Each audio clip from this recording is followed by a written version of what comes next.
sweeping down upon the underworld to smash gangland, comes the mysterious, all-powerful character who is a problem to the police, but a crusader for law. In reality, Dan Garrett, a rookie patrolman, loved by everyone, but suspected by none of being the Blue Beetle. As the Blue Beetle, he hides behind a strange mask and a suit of impenetrable blue chain armor, flexible as silk, but stronger than steel.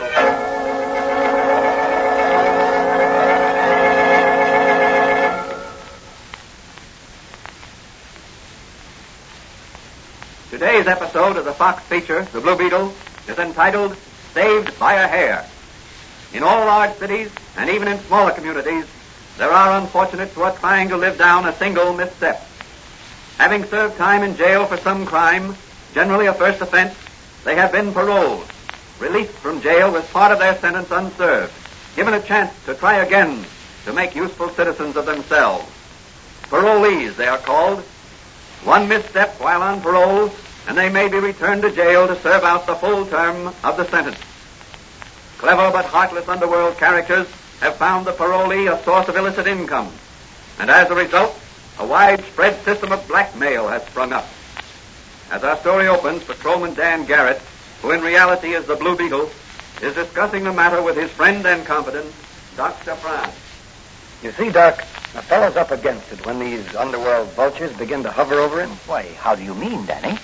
Well, let's take the case of Jim Horton. He got mixed up with a bunch of young hoodlums in the neighborhood where he lived and got caught one night running away from the scene of a store robbery. Was he one of the robbers? He claimed not, but the court found him guilty. He got 5 years. Oh, yes. I remember the case now. Well, some friends and the parish priest got up a petition and presented it to the parole board. As a result, he was paroled with 4 years yet to serve. And what happened? His friends got him a pretty good job. But as soon as he got to work, the underworld got busy and tried to persuade him to come in with them and make some real money. Told him he'd never succeed honestly because of his prison record. Did he go in with them? No, he refused. Said he preferred to go straight. Ah, wise decision. Ordinarily, yes. But the gang wouldn't let him go straight. They wanted him to give them inside information about the place where he worked. They threatened to frame him and have his parole canceled so he'd be sent back to jail.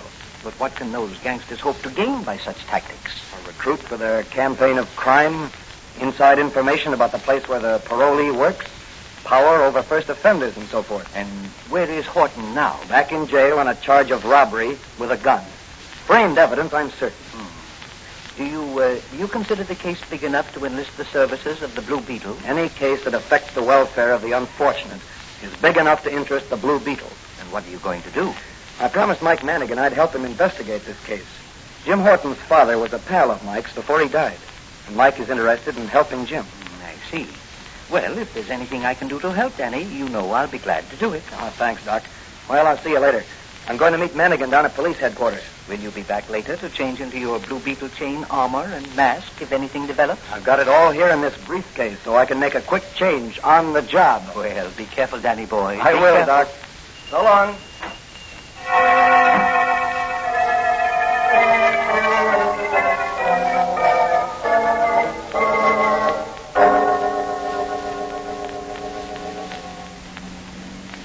Where are you heading for, Mike? The old Empire warehouses on Dock Street. What's down there? And I got a mysterious phone call from Joe Riley to meet him down there. He's been working on the Helen Downey kidnapping case. Oh, yes. She's the daughter of the parole commissioner, isn't she? That's right. What's he found? And he didn't say. He just told me to meet him in front of the... Hey, look at that car coming. Say, here's where we make a pinch for speeding. Look out, Mike. Machine gun. Wait, what the... Manigan. Somebody fell or was pushed out of that speeding car. Pull over to the curb, Mike. Yeah. And them guys were shooting at us. Did they get you, Mike? No. How about you, Danny? Not a scratch, but it was close. You hop out and take a look at the body, Danny, while I see if I can trail that other car. Never mind that car now, Mike. I've got the license number. Go phone for an ambulance while I look at this poor fellow. Okay. I'll be back in a minute. There's a drugstore on the corner.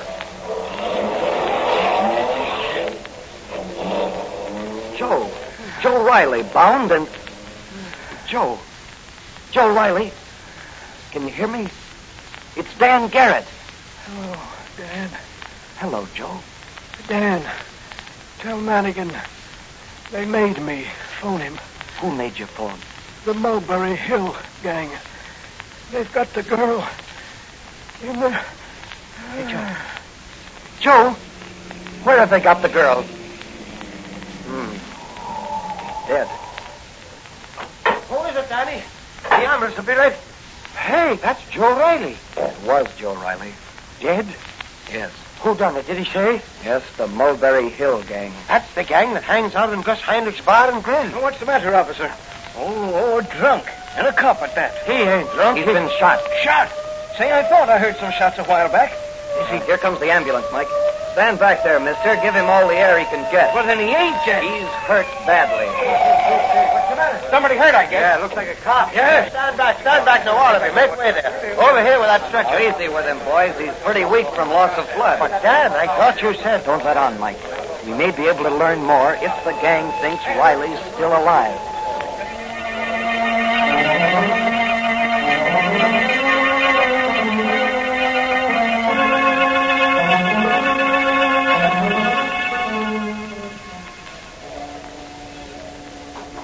Well, what's yours, buddy? Ginger ale. And what? And nothing. Just plain ginger ale. Dan Garrett's a policeman, Ed. Policemen don't drink. Oh, yeah? Since when? Hello, Drummond. I see you're in civilian clothes, Garrett. Is this your night off? No, it's my uniform's night off. Clever guy, Garrett. You should be on the radio. You think so? Yes. Oh, say, I hear Joe Riley in your precinct got bumped off tonight. Your information must have come from the wrong source. Riley's still alive, and he's talking. Really? Well, it's nice to have seen you. I'll be getting along. And by the way, Drummond, Yeah? how do you keep your hair so black and glossy? You're no spring chicken. It's a special diet I have. Uh-huh. Spelled D-Y-E-I-T. Huh? Oh, boy, you sure are quick on the pickup. You're in the wrong business. Not for the kind of pickups I like to make. Well, if you pick up the culprits who shot Riley, recommend me as their lawyer. Anytime a crook needs a lawyer, you usually get the business, Drummond. If the price is right.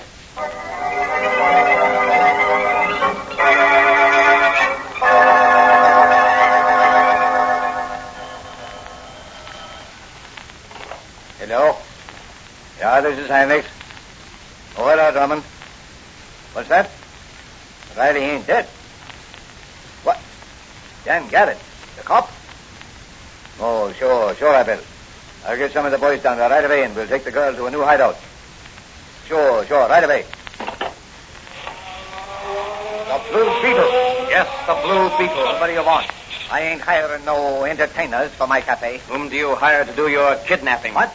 Oh, so Joe Riley... Talk plenty. And so did you over that phone just now. I don't know nothing. You'd better learn something mighty quick. The Blue Beetle doesn't waste time. You got nothing on me. I am a respectable cafe owner. Come out from behind that desk, Heinrichs, before I blast you with my magic ray. Now, take it easy, Blue Beetle. I don't know nothing about Joe Riley. Where have you hidden Commissioner Downey's daughter? I don't know nothing of... Come on, speak up before I tear you apart. Who shot Riley and kidnapped Helen Downey? I don't know nothing. Get up or I'll give you some more of the same. I can't tell you. The big boss will kill me. Come on, get up on your feet. You're going to tell me what I want to know. What's the matter, Gus? Say, it's the Blue Beetle. Hey, Eddie, give me that bottle. Stand where you are, or I'll... Got him. Got the Blue Beetle with this paperweight. That's good work, Gus. He's out cold. What do we do with him? Tie him up. We'll take him out to the old... Wait a minute. Hello? Who? Yeah. What? Joe Riley was already dead when the ambulance picked him up. Then he didn't talk. Good. What? Mannigan is on his way over here? What about? Oh, my license plate on the murder car. Say, I fixed that. Okay. Goodbye. What's the matter, Gus? The mouthpiece just phoned. Now, look, Nosey. Mike Mannigan is on his way over here. You get my sedan. Drive it out to Lover's Leap and run it off the cliff into the sea. You got it? Yeah, but Be sure to take off the license plates first and destroy them. Also take one license plate for my roadster. But what's the idea? I'll say the murderers of Joe Riley must have stolen one of my license plates and used it on their car. Hey, the copper. What about the Blue Beetle here? I'll take care of him. Beat it, Nosey. Out the back way. Just a minute. I'm coming. But first, I'll open the safe and make this look like a robbery.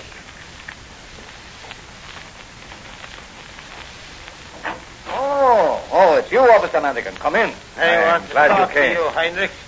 I want to talk to you about Joe Riley's murder. Yeah? Your license plates are on the car. Hey, who's that on the floor? That's a little present for you, Mannigan, with my compliments. The Blue Beetle. Well, I'll be... What's he doing here? I caught him robbing my safe. I overpowered him. He's all yours, Mannigan. A suitable reward for a brave and capable guardian of the law.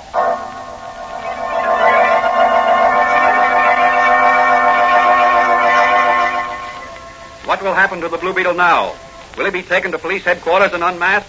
Or will he escape and pick up the trail of the murderous kidnappers? Is there some connection between the kidnapping of the parole commissioner's daughter and the parole racket? These questions will be answered in the next episode of The Blue Beetle.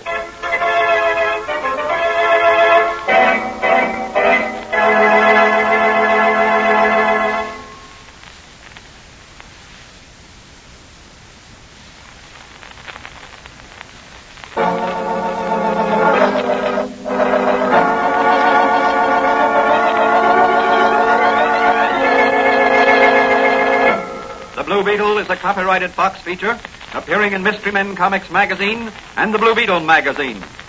The Blue Beetle is on the air twice a week on this same station. Consult the broadcast schedule in your local newspapers. And don't forget to listen in to The Blue Beetle.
Beetle.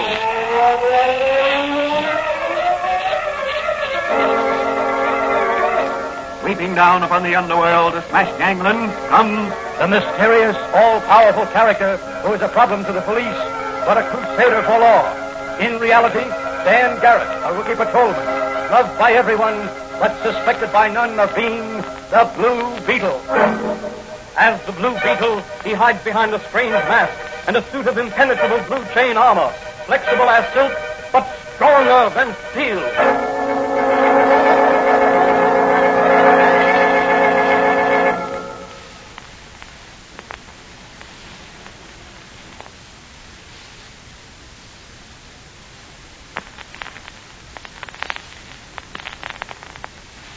Today's episode of the Fox feature, The Blue Beetle, is the second part of a story entitled Saved by a Hair.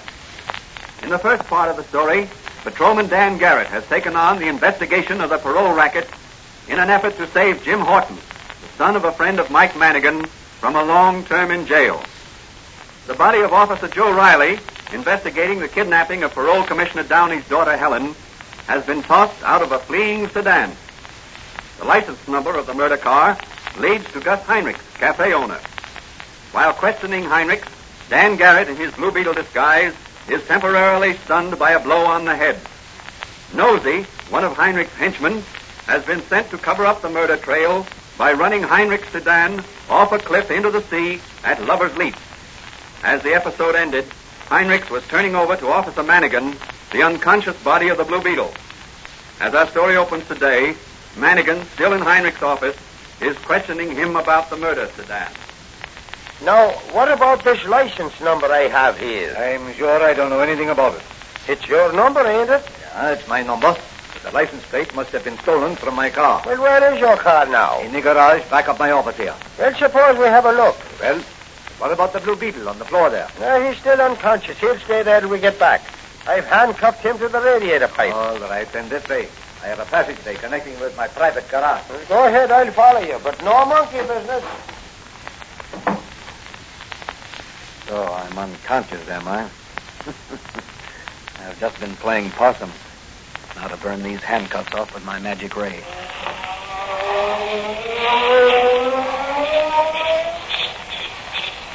There.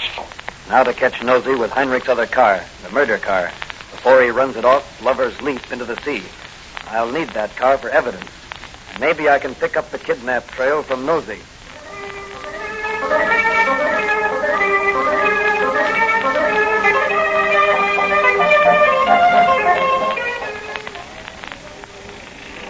Now, that looks like the murder car ahead. Only one man in it. It must be Nosy. Yes, he's turned off on the road to Lover's Leap. I'll have to step on it. Here we go. Now, this motorcycle can certainly travel.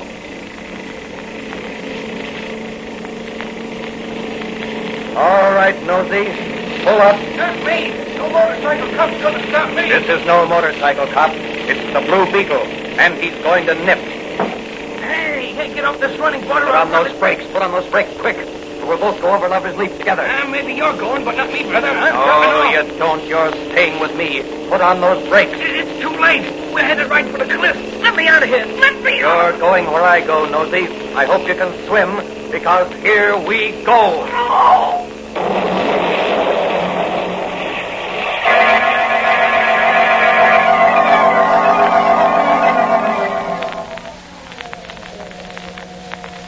Well, Officer Mannigan, I hope you're satisfied. Not completely. I'll continue with my investigations elsewhere. Good. And don't forget to pick up the Blue Beetle in my office. Oh, I'll pick him up all right.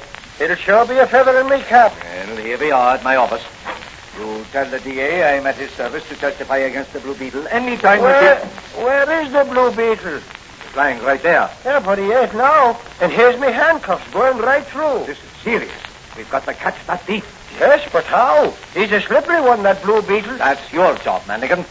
Better get busy or I'll report you to the commissioner for negligence. No wonder our city is overrun with crooks. What we need is better police protection.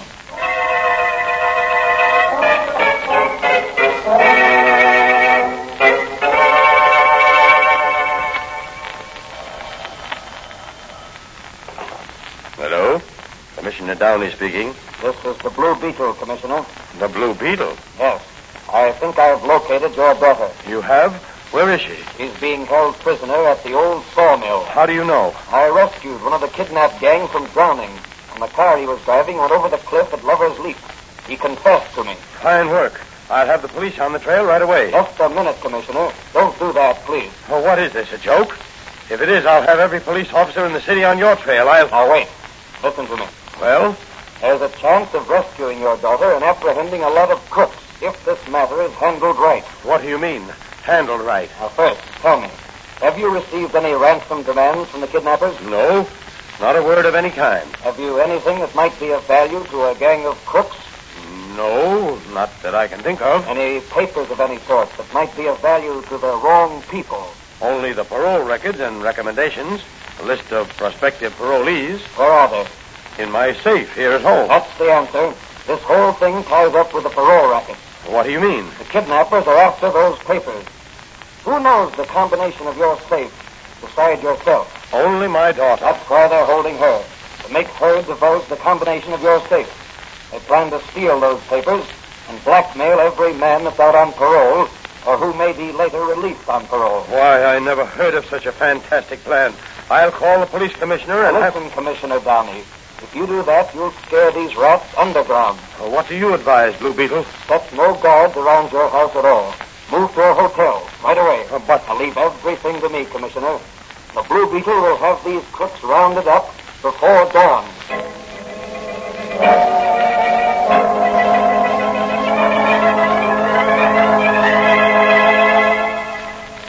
Now look, Miss Downey. We want the combination of your father's safe. I won't tell you. I'm sure you will, Miss Downey. Squint. Yeah, boy. Start the saw going. Right. Run a log through.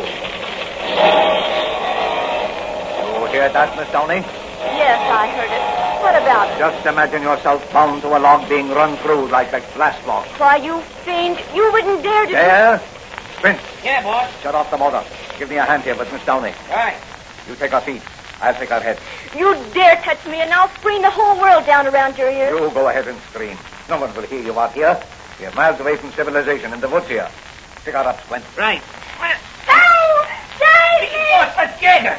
Any noise don't stand a woman's yelling. Tie her to that log on the saw rack while I stick this gag in her mouth. Yeah. Help! Now, Miss Downey, one last chance. Will you tell me the combination of your father's safe? Shake your head, yes or no. All right. That's your last chance. Nobody knows you're here. Nobody knows we're here. Start the saw, Squint. Oh, hold it, Spence. So, you're ready to talk, Miss Downey. Another foot, and it would have been too late. Remove the gag, Spence. Right, boss. Good. There. Now, Miss Downey, the combination. Dial left to 7. Right to 12. Then left twice to 8. And she's fainted, boss. What'll I do with her? We got what we wanted. We will let her go.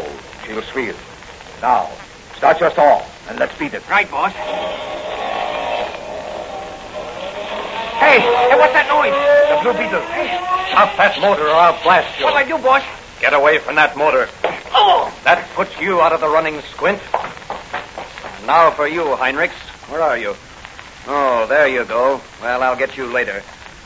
The Blue Beetle's going to nip the whole gang of murderers, kidnappers, and racketeers.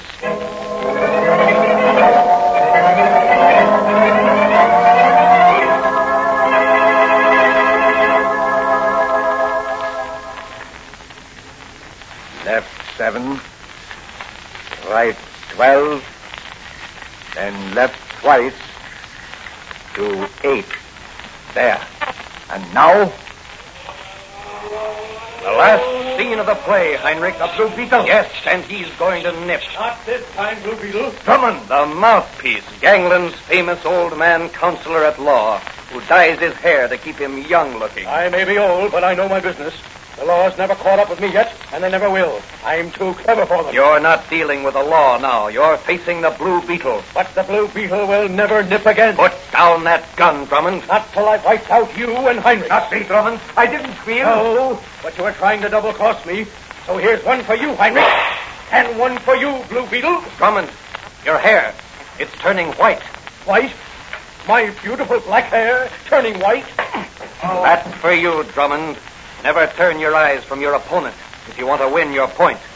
You vain old man. Your hair was your undoing and my salvation. Here comes the law for you, you crooks. They'll put you where you can't prey on poor unfortunates like Jim Horton. Your parole racket is smashed. The Blue Beetle's job is done.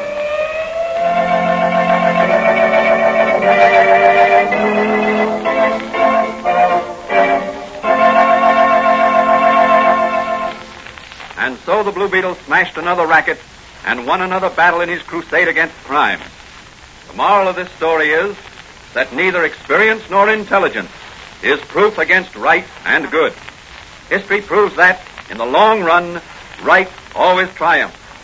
Further adventures of the Blue Beetle will be dramatized in the next episode of The Blue Beetle.